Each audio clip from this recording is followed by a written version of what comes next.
Welcome to Chinwag Tuesdays, your passport to a world of language and culture.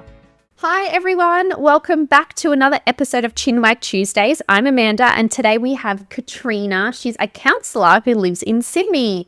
Thank you so much for joining me today, Katrina. Hey Amanda, thanks for having me. I'm very excited to be here. Thanks for the cool technology that we can be in different places of the world and judging by what we're wearing, different climates as well. That's exciting.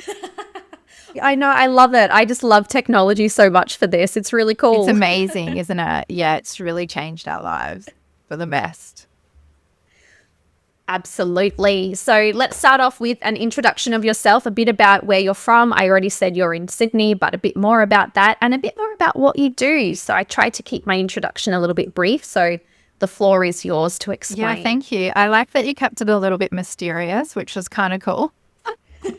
So my name's Katrina, like you said earlier. I work as a counsellor and I specifically support migrants through the emotional journey of migration, which we will talk about because it is an emotional journey as well. I'm based in Sydney. I grew up specifically in Western Sydney in Penrith, which is, 45 minutes out from the city. I'm in Homebush now, which is, as a beautiful Aboriginal uncle told me the other week, actually Homebush is where the freshwater and the seawater meet. So it's a pretty significant place. Really? Yeah, That. which is really How nice. beautiful. And I'm like, that's really nice because I love working in that in-between area. I think everything in my life, I get really fascinated in those in-between areas. So that was really amazing to learn actually. Yeah, I bet. And Homebush just will always remind me of the 2000 Sydney Olympics. That's always when I hear Homebush, I think of the Olympics. Yeah, we're very close. I can't believe it'll be 24 years now. That's insane. I know. Yeah. I know. I really want to go home for the Brisbane Olympics, which is another yes. 7 years away or You whatever. should. I think 2032 Yes, or I something. think something like that. I know. It's definitely on the cards. I think it would be incredible because I was too little when Sydney Olympics was on. I was just little girl. Yeah, so yeah. I have the opportunity. I think, how old was I? I was about 18 or so. It was great. I remember it. It was really amazing. The city was buzzing. Everything was open longer. It was really great. It probably more resembled what you're used to now in India. Australia is a pretty early country. Everyone goes to bed, True. Try and get a cup of tea or a coffee after, say, 2 p.m. It's not going to happen. But Fat chance. during the Olympics, Yeah. you might be in luck. Yeah. Cool. All right. Well, you just said you work specifically with skilled migrants, especially those who feel stuck or unsure in their journey. Yeah. So what would you say are some of the most common emotional or even cultural challenges that they come to you about or come to you for? Yeah, I think the first biggest one, and what I was touching on earlier, is that a lot of people don't realize that migration actually is an emotional journey. There's so many tips out there about it is all practical stuff, really what you need to do, A, B, C, and D. And often people don't realize how emotions affect migration as well. And not just the act of migrating, but the whole time of even establishing yourself in a new country. And then living in a new country. I have clients who have been in Australia for 20 years, but to them, it's still the first time that they're doing something, or they haven't had anybody, they haven't seen their mum and dad, or they haven't seen grandparents be in this country before. So it can be really difficult or just different. Not always difficult, to be honest, but just different. Yeah. And another big thing I think is that Australia is a pretty individual culture. The way we value a family is quite different to actually a lot of countries that have a culture of really the whole family being valued. And so that is something that people really struggle with. And people often don't know until they don't have that anymore. They don't have just that support around them. And neither are, bad or good. It's just really different. And trying to navigate a new space with the understanding or the tools that you had growing up, but in the new space, none of that goes, that can be really challenging for people. Yeah, absolutely. What you say about family is, it just rings so true. I was saying before we started this call that my mum, she's of Italian descent, Italian parents, but she was born in Australia. So I very much have that family element very different to my dad's side of the family who are Anglo-Saxons. Yeah. But I think that goes for a lot of Australians that don't have that migrant background, whether it's their parents or grandparents. And I remember reading like there were these influencers, this couple that met on Married at First Sight years ago. I don't know if you've heard of Martha and Michael. No, I don't. Yeah. So Michael comes from an Italian background family and Martha is Greek. Yeah. And they moved in with Martha's parents. Yeah. And they're raising their son in that family, in that joint family system. And there are people in the comments that are always asking, why do you live with your parents for? Oh, it's so weird. You're in your 30s. Yeah. They just can't understand that concept of like joint family living. And she's like, while we move out, like my son is having that experience with his grandparents. They help out. Yeah. There's always someone around to help. Yeah. And like it is just stress-free for us. I'm sure there are stresses. Of course, there's different stresses. Yeah. Yeah. Yeah.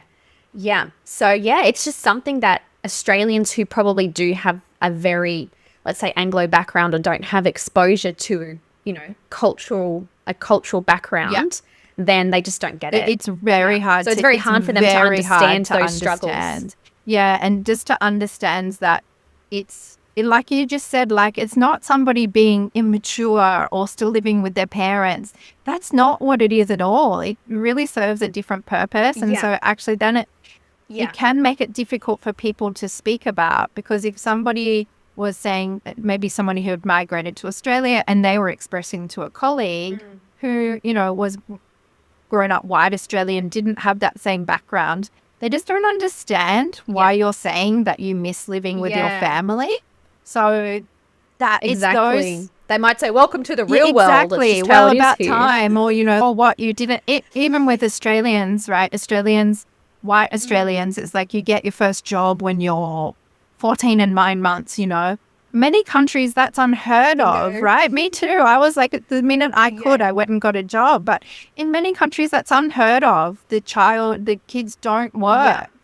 And it doesn't, neither of those are right or wrong, but they're very different. Absolutely. And if somebody hears that, oh, you didn't get a job until you're 21, it can be very easy. That person can be judged.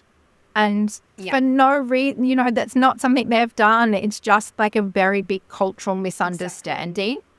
Exactly. Yeah. Yes, absolutely. And that's what you keep saying about how things are different. Oh, that's so true. And this is a struggle I have. Not so much now with my husband, but in the early days when I first moved here and I was navigating my own cultural differences, things that I didn't even realize that would be a culture difference. Yeah. And like, it was just both of us having to kind of realize that they're just different. It doesn't mean that either of us are wrong. No. It's just that we grew up with very different cultural upbringings and expectations. So we have to try and navigate to find that, you know, middle ground where we can still respect each other's beliefs based on how we were brought up. Exactly. Yeah, neither of them are right or wrong. And I have a funny story it's something very simple, but my partner is Indian. And when we first got together, our relationship the relationship itself has not been difficult. We've always got on beautifully and been able to negotiate things. But the one thing that was really tricky was eating, because Australians like to eat at 6 p.m. He wanted to eat dinner at 8. And so I was hangry and I couldn't, and it just took a long time to work that out. And even when I went to India recently, people were eating so late and it just was really difficult for me because I'm just not used to it. So that's what I mean. It's not right. It's not wrong. Yeah. Australians will drink first, you know, or we'll eat as we drink. Whereas my experience with Indian people is that they will drink first and then eat and then you go home. Whereas Australians will have the food and then you have the party. So I can only imagine how confusing that is for someone too, to come to a party and people are eating at 6 p.m. or something. That must be really strange. And then they're like, oh, do they want us to leave? Or it's like the snacks. Yes. Oh, that's so funny because last night my husband was at a friend's birthday party and I called him at, I don't know, it was like 11 or 12 and I was like, oh, you know, what time are you going to be home? I'm going to bed. Like I've left the key out sort of thing. And he's, oh, we're still eating snacks. We haven't even had dinner yet. I'm like, of course, you're probably not going to eat till like 12 or 1. Like, exactly. And that's a small thing. And it's not right or wrong, but though navigating those things, that's the stuff that it's so unexpected, right? It's so unexpected, but it's strange. Like, I'm sure so many people get confused when they're trying to look for a tea or go and have coffee with a friend after work. It just is, there's no cafes don't open in Australia. There's nothing. You're better off you're finding a bar for a glass of wine, and you'd be lucky if that bar even has a coffee machine. Yeah, and if they do, it's not going to be the greatest coffee, that's for sure. Yeah. No. Oh, it's so funny that you said that about the food, because when my mum came to visit a couple of years ago, I eat lunch at 4:00 when I finish work. Yeah. And back then when mum visited, like, we'd be having lunch at 4 or 5, and that's when she'd be having her dinner. Like, she wouldn't have dinner with us because she'd be going to bed early. But when I first moved, we had this issue where I would be eating dinner at 6 or 6:30 in Australia. I came here, we'd be having dinner at 9 or 10, and I said to my husband, I can't do that. Like, it's too late. And then he's, well, what time do you want to eat dinner? And I'm like, maybe about 8. And he's like, no, that's too early. Can't do 8 o'clock. But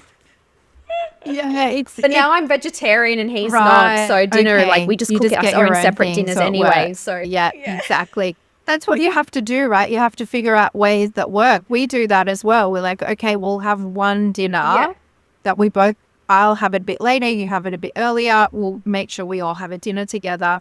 Then the other days we just eat when we're hungry, and so you find your own balance, or just the ways of working. And it might be completely different to how you were used to, but you have to find that thing that works for you. And that goes across so many things. It's not just eating, it's just about what your new normal is.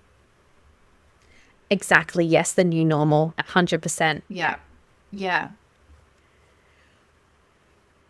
All right. And so, from your experience, how do feelings like self-doubt or not feeling good enough, do you think, show up in the lives of migrants, and how can they start to work through them? Yeah, it's a big question. They can show up. I guess the biggest area I see it showing up is in work. So as in employment, and people, because they're not feeling quite confident enough, it leads to people taking jobs that they're actually overqualified for, or even worse, they're not even applying for the jobs in the first place, because some of the requirements might be like something like local experience, which gets asked for a lot. And unfortunately, a lot of people self-censor because of this self-doubt. So then they think, or because they may have been to a few interviews and many interviews. And it's really, it's real. I mean, going to a job interview that you end up getting a no from, it does really take its toll. And so I really shows up for people, especially because the Australian market, applying for jobs, is very different to everywhere else in the world. So if you're showing up and you're using the same techniques that you were using from your own home country, it actually leads to probably not getting what you want, and people will assign that to themselves. It's a human thing. We love to assign when something goes wrong or we get a no, we think, oh, what's wrong with me? Must be something wrong with me. We go instantly to that self-doubt. And often, it's a long process to even get a visa to come to Australia. So people are tired, right? People are tired. So then, maybe or they're already feeling a little fragile. And there's I think just the baseline for people is already harder. And then if you put a little bit of self-doubt on top of that, it's really detrimental. And to answer the part about how people can start, it's actually a huge piece. People coming to Australia, I am sure I don't have to tell you this, they're smart. They've been qualified. If you got the visa, if you pass the English lesson test, like you can do it. But then you land in a country that is difficult to navigate and may not exactly match what you thought it was going to be or as easy as you thought. And let's face it, really, the migration, it doesn't just stop when you land in Australia. It goes really for a long time. And that can get people down because they probably were already getting to the end of their self-belief, and then you've got to go through another cycle. And some people, if they can take time to just know that you're not going to walk into your dream job straight away, really. It's some people maybe, but it's only small, you know. Take your time. If it ends up taking, let's say, a year, just a nice, easy figure, right? If it ends up taking a year to really settle in, find yourself, do some emotional work, you know, as in looking at yourself, finding out what's the new normal, what time you're going to eat dinner now, where are you going to eat, who are you going to talk to, like all that stuff. Are you having coffee at breakfast or coffee at night? Do you have sugar in your coffee, you know? Because Australians, we're pretty judgy about people that have sugar in their coffee. We're like, oh, okay. Yeah. And the breakfast culture, are you going out for breakfast or dinner more often? Exactly. What are you doing? All that stuff is really exhausting, and people don't give themselves any credit for it. They think, oh, I should be able to figure it out. So take some time. Like I said, if it ends up being 1 year, if you end up being here for 20 years, let's say, what is 1 year? 1 year is nothing.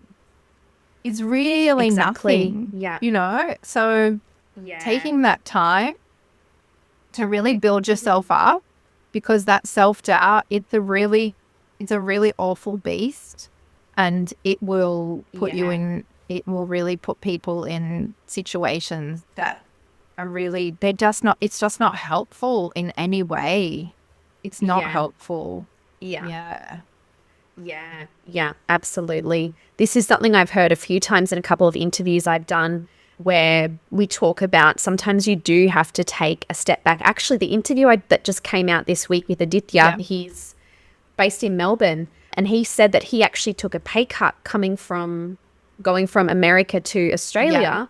That was him kind of, that's the step back he had to take for that better lifestyle for him and his family. But now he's, you know, it's balanced out. Now he's at that point he was in the States. So sometimes you do have to take that step back. I did. I started off like teaching. I didn't teach in Australia. This was something I started doing here.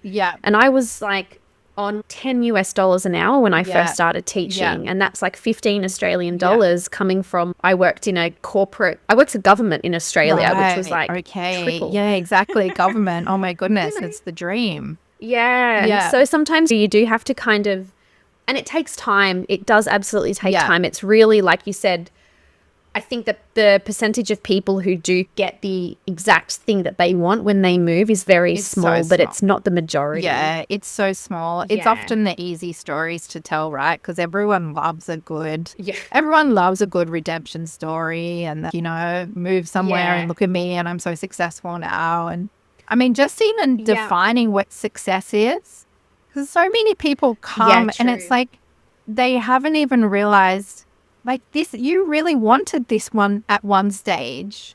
There was a time when you decided that you're going to migrate to Australia, and now you've done it, right? And then people give yourself some credit.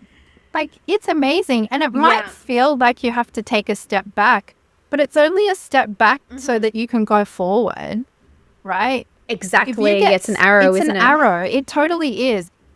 When people get stuck in that thinking, I've gone back, so I'm bad, that's when it can become really, really detrimental and really unhelpful. And I mean, also, if you can step in straight away, like, even more often, why not? Go for it, you know? Exactly. But holding yourself back and thinking like, oh, I don't know if I can, so I probably won't try. And then it just creates this cycle of you don't try, but then you don't get the job that you want, then you don't get the job you want, so then you don't try. And it just goes like this spiral down. It can be really hard for people. And because people don't have the resources, you don't have the family around, you don't have even just familiar things, like maybe it's someone at a local shop who always used to smile at you, and now you don't have that interaction in your life. That takes away a tiny little bit of your power, right? So just building up those things, people forget that you need to build up those tiny little things, because they also, they give you so much strength, but we just don't give them any credit. Yeah, absolutely. That's actually something that I did when I first moved. I wasn't allowed to work because I didn't have the work rights on my visa. Yeah.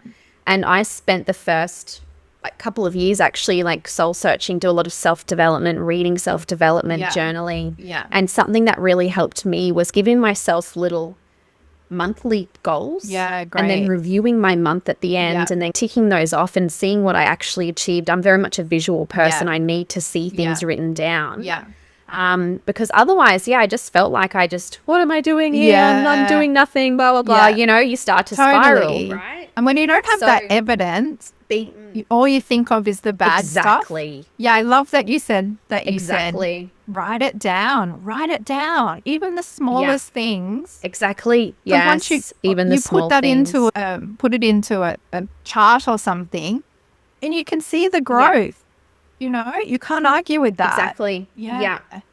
Exactly. Yeah. This is something I try and do with my students too. I recently created, I paid someone because I'm not good at Excel, but I got a spreadsheet created. It's like a, kind of like a tracker because your language skills, you can't track your improvement like you can if you're trying to lose or gain weight when you just check the scales and measure your body every month. That's so true. So, it asks questions like this where, what wins have you noticed? It could be something small. Oh, I use the right tense when normally I get mixed up with the past tense, or I didn't hesitate to order my coffee, or those sorts of small, write them down. Yeah.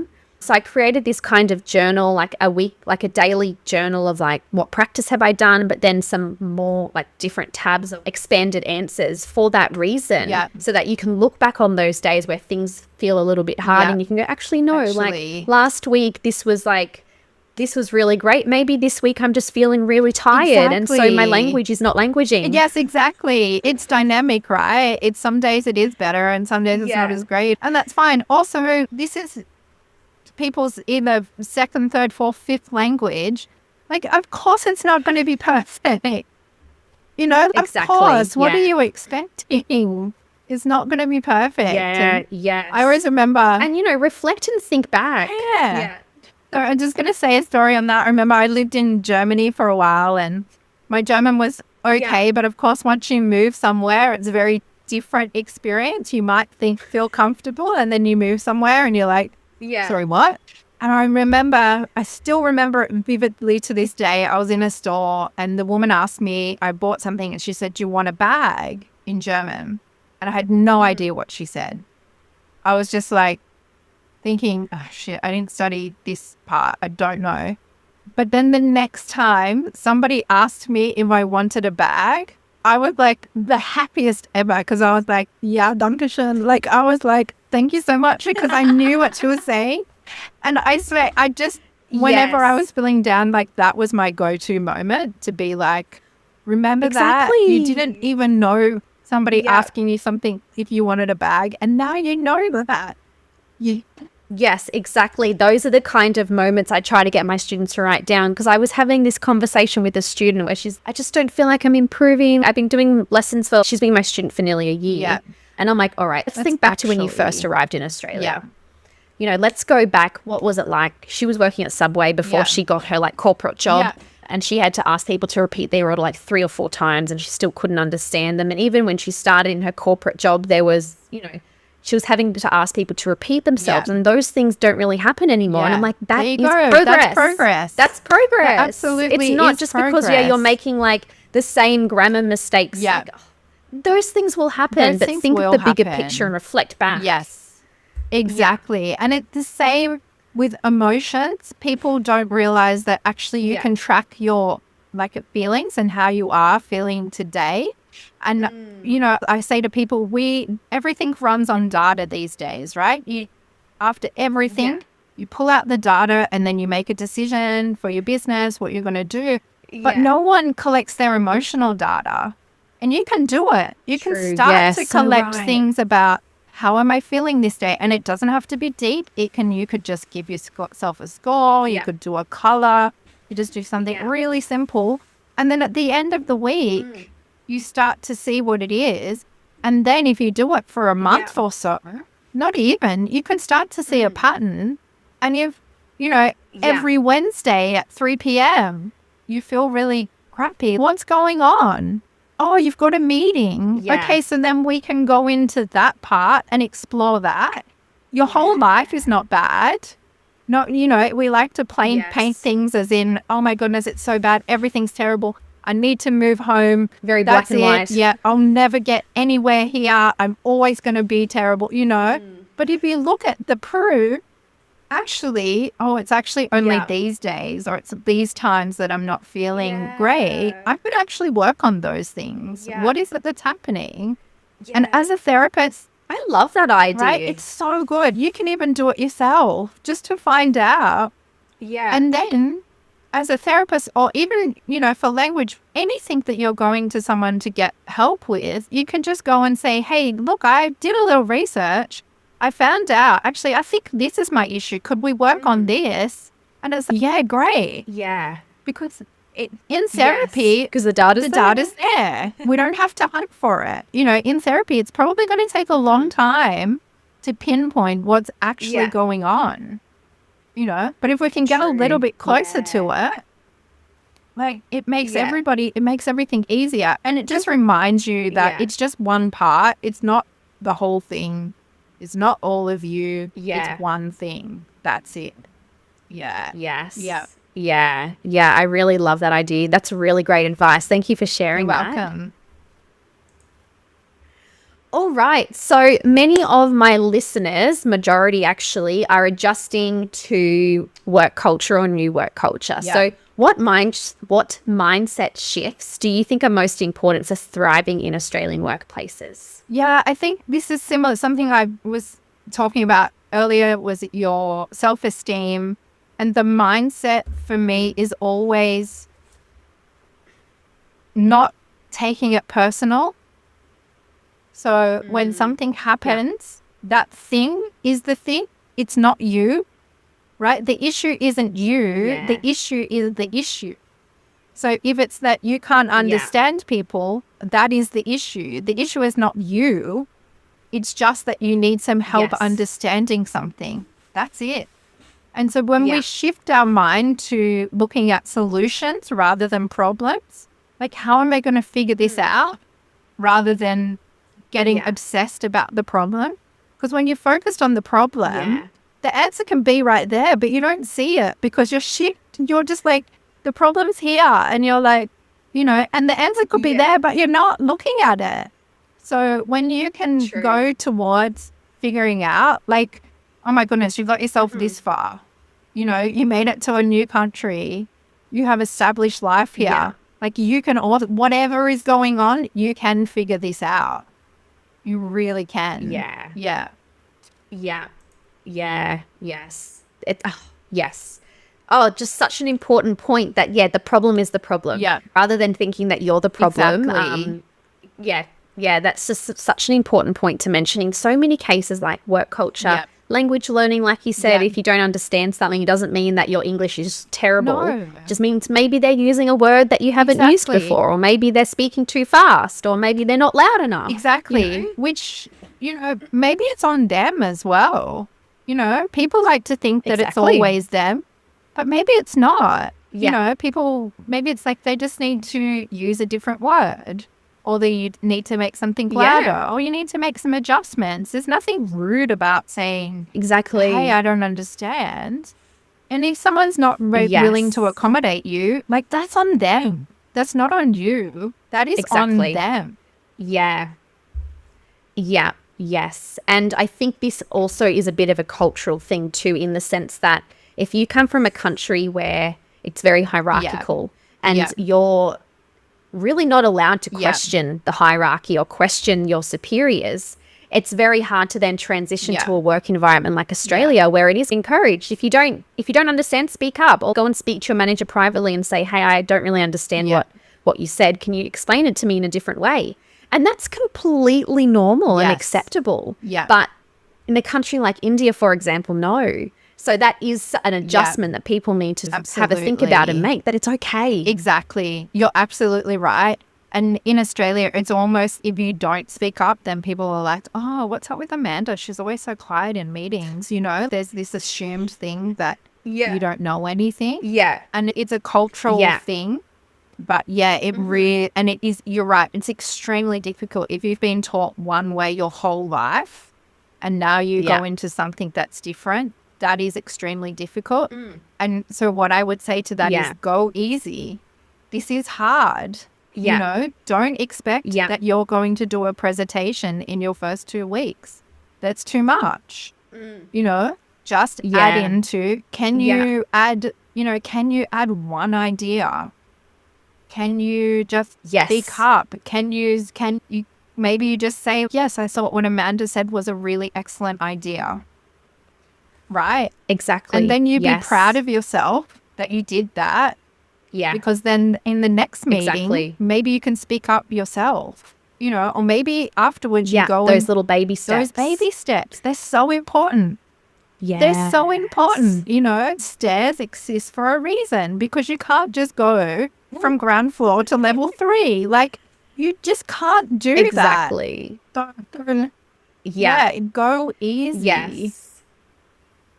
Yeah. I read this somewhere. I can't remember now. But yes, what you said, it's so true, is that, you know, set yourself little goals. So it might just be that you agree with something out loud and that is your goal for that meeting. Exactly. And then the next meeting you might, you know, ask a question. You might already know the answer, but you might just want to rephrase and say, you know, is this what you meant by this? Because you're then building that confidence. And that's how you build your confidence too, is these small little interactions and putting yourself out there in these little steps. They might not seem like much, but you write them down, you tick them off, and then those are what's going to be the building blocks for that kind of confidence building. It's so true. And the key is you have to be happy with yourself with what you do. So even if you set a small goal, you can't then be like, oh, well, I should have probably done something bigger. You know, that is not fair. You did the thing. I'm laughing because I'm that person. Right? We all do it. I'm terrible. We all do it. We're like, oh, I managed to speak up. Maybe I probably should have said 6 questions instead of 5. And it's no. Yeah. You know, they don't change the posts in soccer. No one's running around making it further away because someone scored a goal last time. No, it stays in the same place. Yeah. Your goal is your goal. So that is the key. You have to be proud when you reach that goal, no matter how small it is. Yeah, exactly. And this sort of thing also can work if you're studying as well, for example. So when I said earlier about, you know, if you have a question and you don't feel like raising it publicly, you can approach your manager afterwards privately. Yeah. I had a student once, she was from Hong Kong, and we were talking about how, I guess, the education system is different in terms of critical thinking. You're not really taught to critically think. And so when students go from that kind of culture or education system to Australia, where you do have free reign to think for yourself, it's really difficult for these students to adapt to. And so what she said is that she learnt to, rather than put her hand up in front of this like whole lecture room of students, approach the teacher at the end. A year after she started, I think she was in a lecture with a bunch of like new students from Taiwan, Hong Kong, somewhere like that. And she saw 6 or 7 students at the end of the class go and talk to the lecturer because they had questions. So, you know, this is something that you can do as well. You know, not just in the workplace, but in any situation. If you're not comfortable raising your hand publicly, approach it privately. Or it doesn't even have to be the teacher. It could be if it was a work colleague and you really liked how they spoke up. People love being flattered. Like if you say something, like there's nobody that's going to get mad at you for giving them a compliment. Nobody. So you can go to somebody afterwards and say, hey, that was so great how you did that. Can you help me? You know, and people would be so willing to help you because, you know, they feel good, but also people do want to help. Often they just, if you don't say something, how's anyone going to know?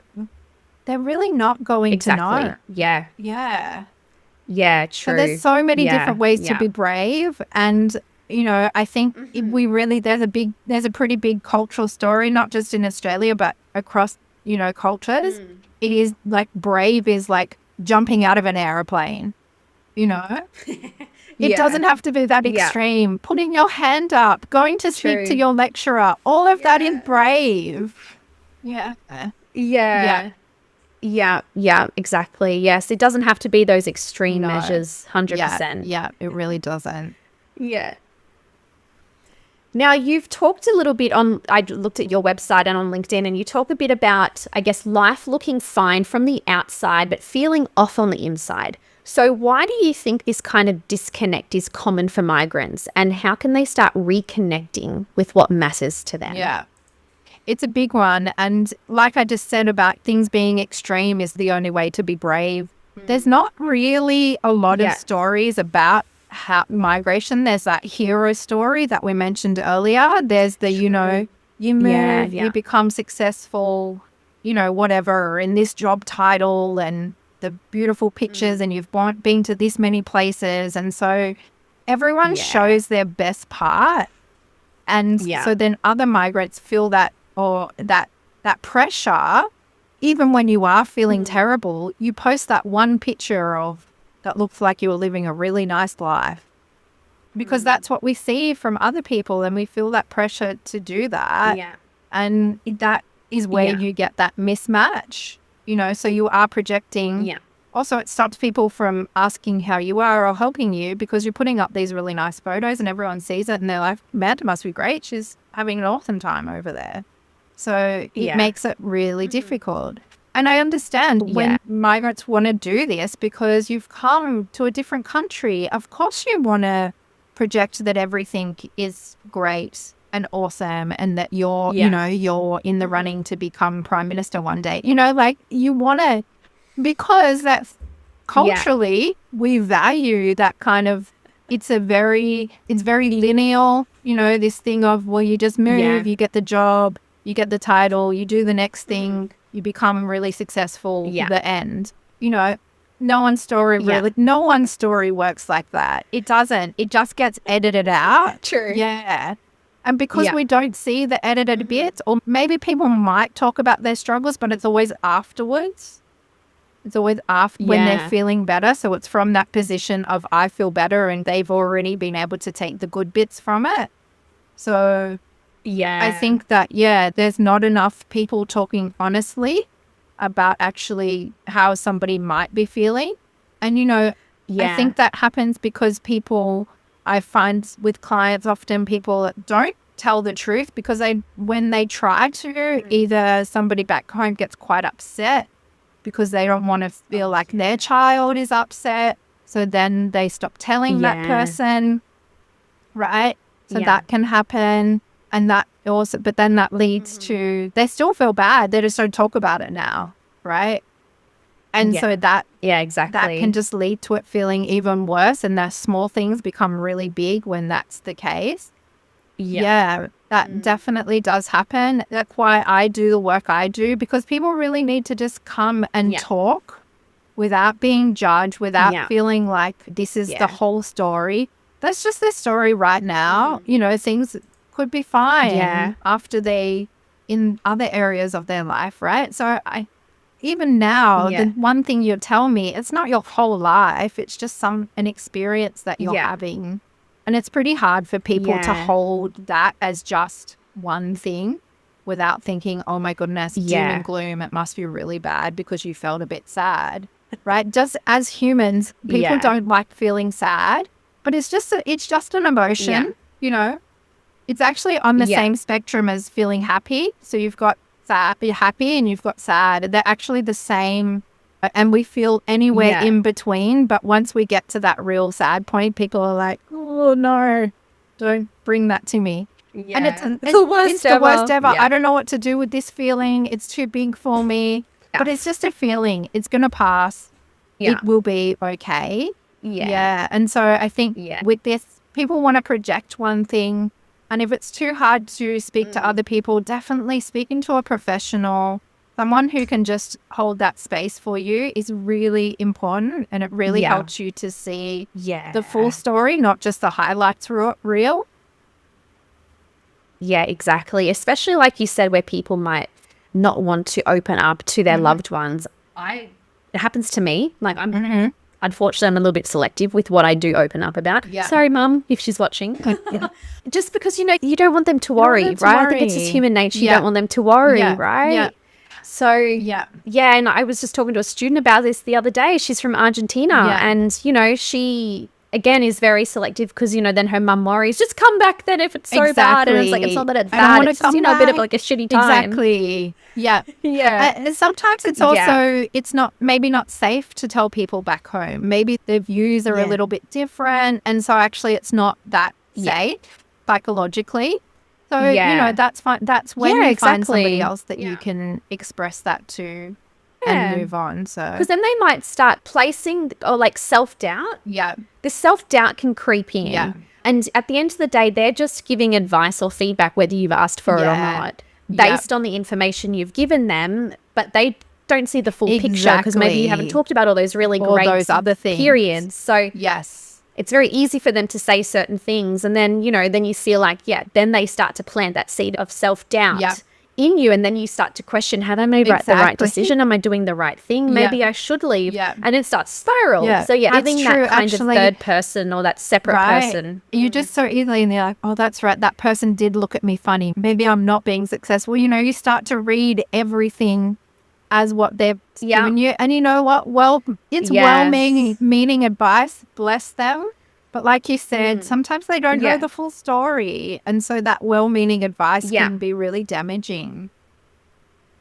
Yes. Yeah. Yes. Yep. So what you do is amazing. I really love it. I'm a very big advocate for mental health, especially moving to a different country. It's so important to be able to have that support from someone who is just separate to those people in your life that can give an unbiased opinion. Exactly. Like a factual, opinion based on facts, essentially. Yeah, sometimes it's a really good tool that I can share with people as well. Your thoughts are not the truth, right? It's very rare that it's the actual truth. I mean, the truth is very hard to determine anyway, right? Because everyone has their experience of things. But it's a really good way to get yourself, if you're not sure about something, investigate it like you're going to court, as if a lawyer's going to ask you about this. And if a lawyer could pull it apart, then it's probably, you know, not going to stand up. So that is a really good way. Sometimes just interrogating those thoughts. Don't interrogate yourself, but your thoughts. Yeah. Right? To find out, like, the best question, is this true? Is it true? That's it. Yeah. Just start there. It's such a great place to start and find out, is this even something that is true? And then if it's true, does it help me? If it doesn't help you move forward, it doesn't matter if it's true, right? Because it has to be both of those things. It needs to also move you forward. That's really more important than it even being the truth. True. Yes. Yeah, absolutely. All right. And so what role does identity play in the migrant experience? Oh, I love this question. Okay. So yes, what role does identity play and how do you help people rediscover who they are in a new environment? I say I love that question because I went through this. Yeah. Oh my goodness. It's such I'm like, just a little question at the end there. It's such a big question. I mean, identity is everything, right? It's how we see the world. Yeah. You know, and this is why people struggled in COVID, because it was really hard to identify who we were anymore when we didn't have other people reflecting it back to us. And so when you're migrating somewhere, often in Australia, there's a lot of stories that already pre-exist.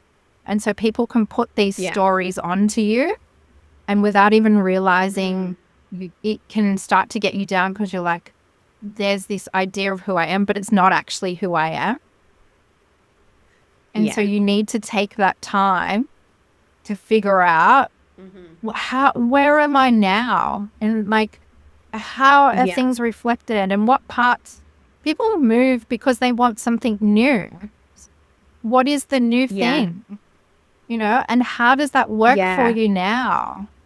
And it's not even like you are still that state. You are still a person. You still have those, who you are is who you are, but you've just maybe don't have the same things reflecting it anymore. Maybe you don't have the friend who used to love the same things of you, which enabled you to be that person. And really that's Yeah. what it is. It's finding the spaces and the places that allow Yeah. you to be that full person who you always have been. Yeah. So it's not even always about writing Yeah. a new story. It can be finding Yeah. the story that's always existed, but how does that fit in a new space? But I'd love to hear, Amanda, you exactly. said that you've obviously gone through this. I'd so love to hear your take on this. Well, as I said earlier, I wasn't allowed to work for a couple of years. Yeah. And so I did a lot of soul searching. I did a lot of self-development. During that time, I actually got diagnosed with a personality disorder as well. So that first year was fucked. Sorry. Also, COVID happened my first year here too. Goodness. So it was just crazy. Oh my goodness. So I moved here. It's been 6 years now. So June 2019. We got married in November. Following March, COVID hit. Then June, start of COVID, I got diagnosed. Right. So in that kind of, when COVID happened, lockdowns happened, I really took that time to read the self-development books and listen to audiobooks and try and figure out like who I was. And I think something that I really tried hard to do was I didn't want to lose my identity fully. I'm never going to be fully Indian. That's never going to happen because I'm not. So there's things that I had to work out, I guess, my negotiables and non-negotiables, like things that I didn't want to lose about myself and how I could grow and develop those parts as me in this country while still embracing this completely different culture and country and respect that without overstepping the line and appropriating the culture. So, or trying to figure out all of these things. Oh, it was so hard. And I'm like, I'm not perfect at it. I still make mistakes and just trying to. Yeah. And I think when COVID happened, it wasn't too bad for me in terms of the lockdowns because I moved here not working and not having any friends and being away from my family and having all this free time that when COVID happened, nothing changed for me. Yes. Okay. You were already prepared. You were like, I got this. I already know how this goes. Yeah. So like for me, like it was like, oh, okay, I just have to stay home. Cool. Yeah. That's what I was doing anyway. It came after COVID. Like when things opened up again, you had a new time of figuring out what now. Yeah. And I think this process of learning about myself, it doesn't stop. I went back to Australia for the first time after 3.5 years of moving. The reverse culture shock I experienced. It was so hard and something that people don't talk about enough. People are talking about it a bit more, but it's the kind of, you realize how you have changed as a person. You don't realize until you go home for the first time. And then you start to think, oh my gosh, like I'm feeling like this is definitely, an Indian mannerism for me that I've picked up. And now I do it in Australia and it feels really weird. And I feel like this, like I'm stuck between these. But just trying to figure out, who Amanda is now after living in a completely different country and culture.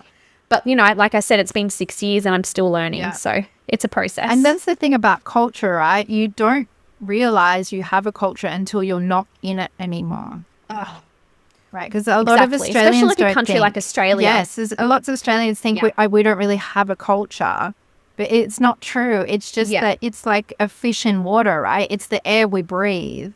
So it's not until you're not in it. And it's not always, country of origin is a big culture, but family culture is also different. Work culture. So it's not even actually just one culture that people are navigating. It's many different cultures.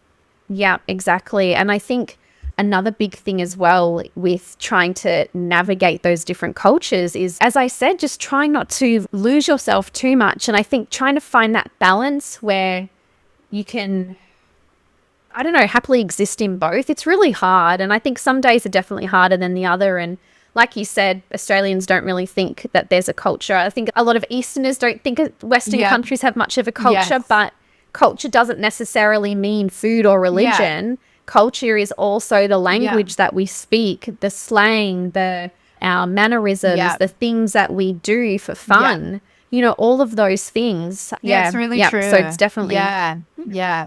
It's huge. It's just huge, going between cultures or trying to navigate who you even are. Like, give yourself some grace, because that is just tricky at any time. Yeah. And you know what? None of us have done this before. Like, even just being alive, none of us have done before. And we're trying to navigate it. Yeah. And it's really beautiful and wild at the same time that some people choose to do that across different countries, multiple different cultures. Yeah. Wow, that's amazing. To me, I'm like, wow, that's incredible that people choose to do that. Yeah. It's really beautiful. Yeah.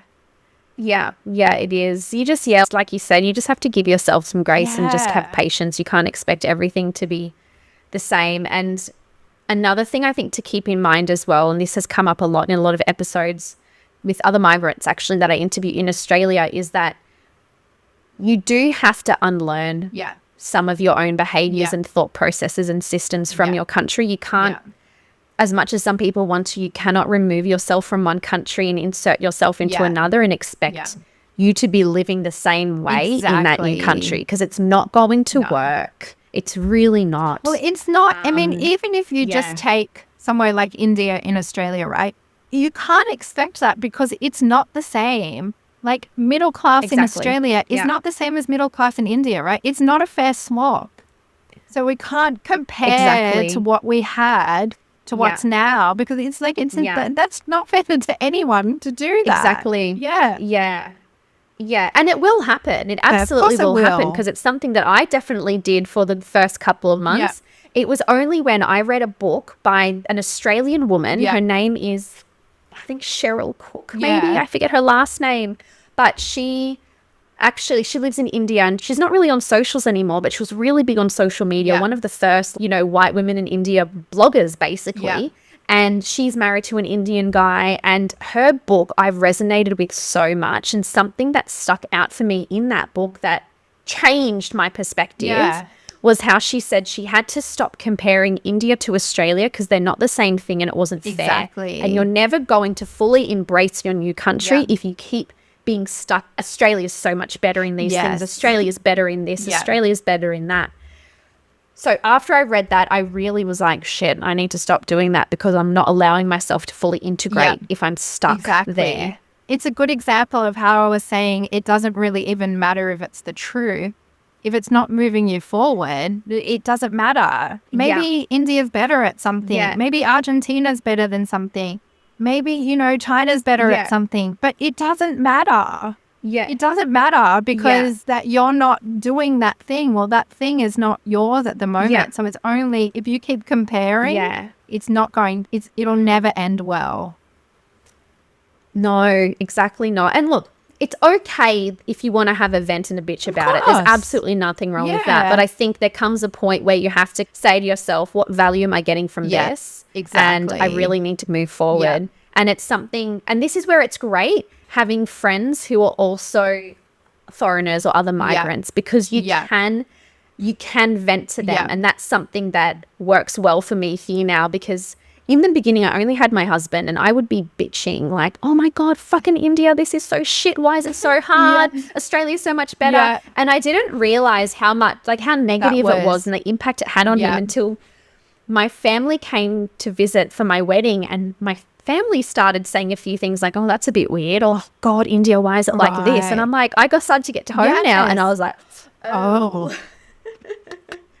So now that I have foreign friends here in my city, I have that opportunity to be able to like have a bitch or a vent and be like, this is annoying. This happened today. And I don't have to put that onto my husband. Because if you think there's not annoying things in Australia, did you even live here? Absolutely. I think we just learn to navigate the annoying things. So it's nowhere is without their little quirks. Exactly. I remember on Christmas Eve, I was in Australia last year for Christmas, and on Christmas Eve, I was having dinner with my dad, and we had dinner at 5:30 or something very Australian. And I said to Dad, I just want to go to the bottle load to pick up some drinks for Christmas tomorrow. Katrina, the bottle shop was shut at 6 o'clock. Yeah, I was just thinking that. What the fuck is this? I was like, oh no, this is not going to end well. And of course, you can't buy alcohol on Christmas Day because everything's shut. So I was like, you know what? If this was India, everything would be open. Yeah, and you'd be able to get it delivered. I was there. Actually, this is great. We were in India on Christmas last year. And on Christmas Day, they wanted, my partner's Christian, right? So he celebrates Christmas. Yeah. But they wanted something. They wanted some beers delivered to them. And they delivered the beers. And his brother made a comment and said, oh, do you give us a discount because it's Christmas Day? And I thought, oh my God, you should be paying like 7 times the amount because it's Christmas Day, right? Yeah, but I swear, they came in like 4.2 seconds. It was so quick. I was just like, this is amazing. Yeah, really amazing. Yeah. Exactly. Yeah. So you're right. Every country has its quirks. Everywhere so there's no point. You know, it's the saying grass is you know, grass isn't always green on the other side. And green, yeah, totally. Yeah. So, you know, it's okay to embrace those quirks. It's okay if you do want to have a bit of a vent about it, but just don't get stuck there. Exactly. Because it's not going to end well, it's like not you said. going to end well. Yeah. Yeah, that's another big question. Just ask yourself, is it useful? Yeah, maybe it's annoying, but whatever. Yeah. It's not going to change by you thinking it's annoying. You know, that's not how things work. So either you can be annoyed by it or you can just let it be annoying and move on. Yeah. Yes. Yeah, exactly. Something happened recently, just the other week, where I'm like, oh, this is so annoying. And I just got so frustrated about it. My husband's, oh, you can't change it. Just, you know, let it be. And I'm like, I will let it be, but I just want to get upset about it first. I just need to be annoyed for a little bit. And that's fine too.